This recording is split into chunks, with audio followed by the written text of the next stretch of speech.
Hello ladies and gentlemen, welcome back to the channel. We are of course previewing the chess.com Open, which will be starting today as you're watching this. If you're watching this in the first few hours that it has been released.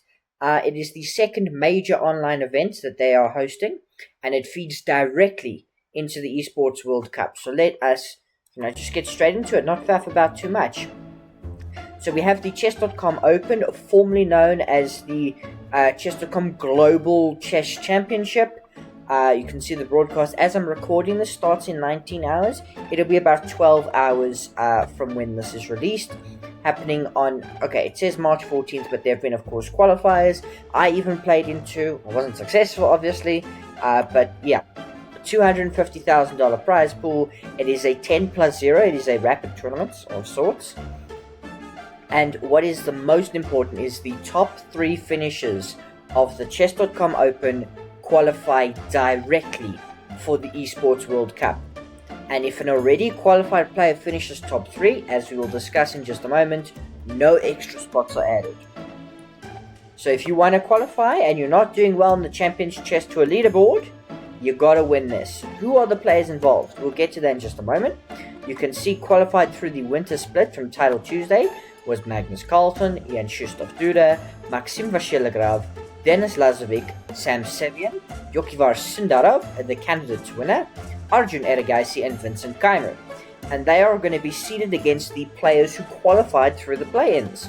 So that's Jan Nepomniachtchi, Nurbek Abdusatorov, Pranesh M, Yu Yangi, Sina Mavid, Daniel Dubov, Nihal Sarin, and Shant Sagarsian.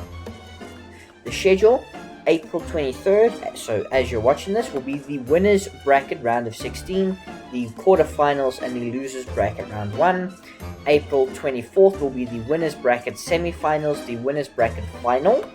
April 25th will be the conclusion of all the losers bracket, and April 26th will be the grand final, and should it be needed, a grand final reset. This is a double elimination tournament.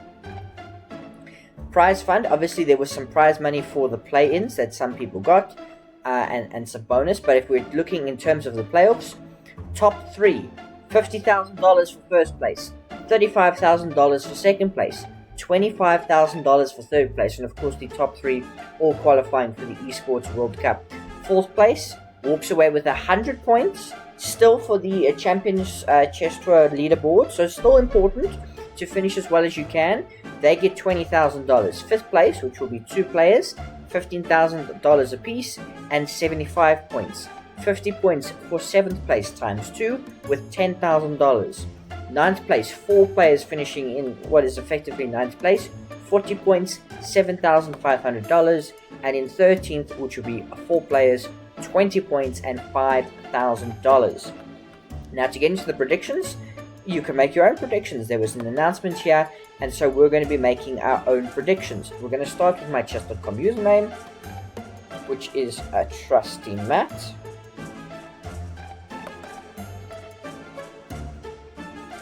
And so let's get into the predictions. Magnus Carlsen versus Shant Sagarsian. Let's go the GOAT Magnus Carlsen. Vincent Keimer over Pranesh M. Denis Lazovic over Yu Yangi. Nurbek Abdusatorov over Sam Sevian. I'm going to go Jan Nepomniachtchi over Jan Krzysztof Duda. Maxim Vasilyev against Nihal Sarin, although that is very close. The Duda-Nepo match is very close, and the MVL-Nihal is going to be close. Sindarov will most likely win his matchup, and then I'm going to give Daniel Dubov the win against Arjun Erigaisi. So 3 very close matchups in the first round. We go on then next. What will the final standings be of the tournament? And they've given us all the players. And then in the round of 16, how many moves will the longest game be? We're going to go 88. What is my email? Okay, I will put that in afterwards.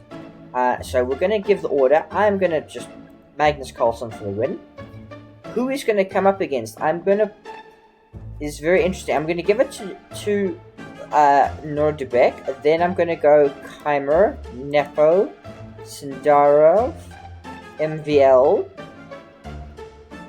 Dubov, Lazovic, Duda, Erigaisi, Yu Yangi, Sevian. Nihal Sarin should be higher. Nihal Sarin should probably be about there. Nihal Sarin is such a good player. Then we've got, Sam Sevian, Garsen, I think, above finish him. So this will be the final 16 players. So Magnus Carlsen, Nordbek Abdusatara, Vincent Kammerer, Jan Nepomniachtchi, Javokhir Sindarov, Maxim Vasiligraf, Daniel Dubov, Denis Lazovic, Jan Krzysztof Duda, Arjun Erigaisi, Michal Sarin, Yu Yankee, Sam Sevian, Shansa Garsen, Pranesh M, and then Sina Movid. Of course, I'm probably going to get a lot of this wrong. I think I've got the winner correct. There's no Fabiano Caruana, there's no Hikaru Nakamura, there's no Alireza Firouzja, so Magnus Carlsen really has a free hand in this tournament. In terms of, I think I've got the top 3 and top 4 pretty solid. After that, it's very, very close. I think the top 4, Nepo will be there and thereabouts. I think Abdusattorov and Kaimer are in pretty decent form. I mean, Abdusattorov is one of the players of the year so far, and Vincent Kaimer had a fantastic year last year. So you would imagine they do quite well. Sindarov is not really a rapid player. I haven't seen much of his pedigree in that format. So he could still do quite well. I've put him in 5th. He might be a bit tired, or he might be, carrying over that adrenaline from the candidate. So his performance will be very interesting to watch. But this is how I kind of think it shakes out. Let me know your predictions in the comments down below. Who do you think is going to win the tournament? Who do you think are going to be the top 3 qualifying for the Esports World Cup? And what is most important, Magnus Carlsen has already qualified by winning the Speed Chase Championship. Who did he play in the final? Alireza Firouzja, not in this tournament, already taken a spot. And I believe 3rd place was Hikaru Nakamura. So Hikaru's taken a spot. So only Magnus can take. So 2nd and 3rd place, that is 2 players that are qualifying direct to the Esports World Cup. And if Magnus Carlsen miraculously does not finish in the top 3 new players for the Esports World Cup, ladies and gentlemen. I may have missed 1 or 2 other players that have qualified, but I don't think there are yet. Magnus already qualified without the Speed Chess Championship because he's the reigning champion. The reigning champion is automatically just stuck in, so we shall see how that goes. So 2 more spots decided for the Esports World Cup. Very fascinating things. Potentially 3, but Magnus Carlsen is just going to do Magnus Carlsen things, isn't he? Let me know what you think in the comments down below.